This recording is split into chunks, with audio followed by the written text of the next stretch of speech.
I was once completely obsessed with one thing, getting that promotion. I mean, I planned for it, I worked for it, and I got it. But that's not the end of the story. Honestly, that's where the real story actually begins. So yeah, let's dive into this little journey of mine, what it took, and what I didn't even realize I was giving up. And this, right here, is the question that just stopped me in my tracks eventually. It's the one I really want you to have in the back of your mind as we go through this. Because every big goal has a price tag, right? And sometimes that price tag is hidden till you've already paid up. I mean, it all starts here, doesn't it? That feeling in your gut, that itch to move up, to get to the next level, to show what you can do. It's a huge driver for so many of us in our careers, and it's super powerful. For me, this wasn't some vague daydream, like, oh, it'll be nice to get promoted someday. No, this was a mission. My focus was razor sharp. Every single project, every meeting, it was all part of a strategy to get to that next rung, and I mean, as fast as humanly possible. I was absolutely playing to win. Okay, so how'd I actually pull it off? It definitely wasn't just luck. It was a game plan, a very deliberate one. So let's get into the nitty-gritty, the stuff that really truly worked. All right, here it is, my 3-step playbook that got me there. First, I knew I had to get seen by the right people. Second, I had to prove I was more valuable by taking on problems that were way bigger than my official job title. And third, I started acting like I already had the job I wanted. It sounds simple, but trust me, putting it into action is everything. Now let's be super clear about this visibility thing. It is not about being the loudest person in the room or talking just to hear your own voice. No way.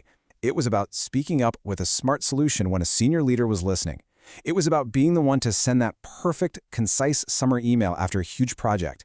It was all about making strategic, valuable contributions when it really mattered. And you know what? After a while, I started seeing the signs. Suddenly, I'm getting invited to meetings I was never in before. People are asking me what I think about the big picture strategy.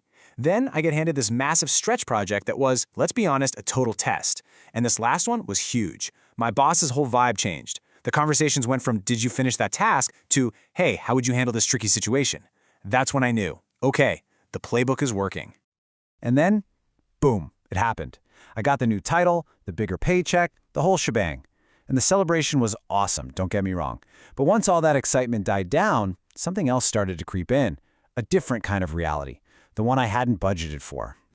And this is where the trade-off just became painfully obvious.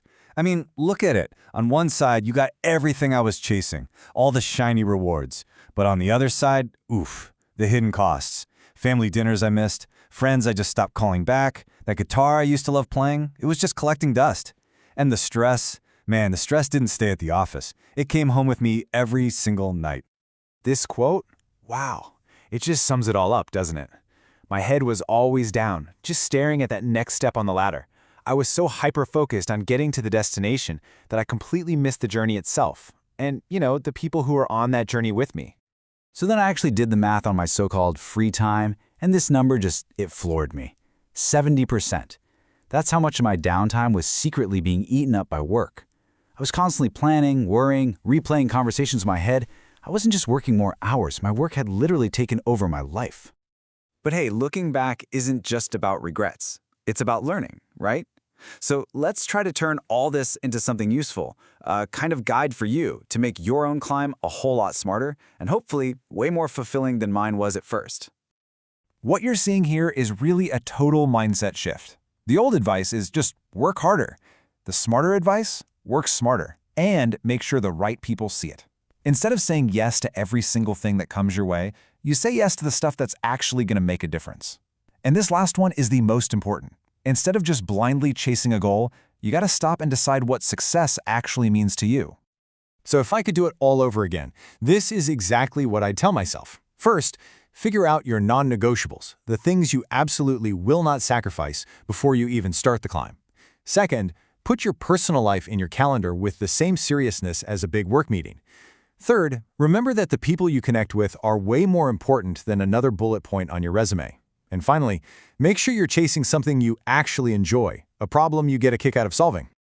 Which really leaves us with this one last huge question. It's the one I so wish I had asked myself at the very beginning, not after I'd already crossed the finish line. Because, climbing a ladder is only a good thing if it's leaning against the right wall. So what does success truly look like for you?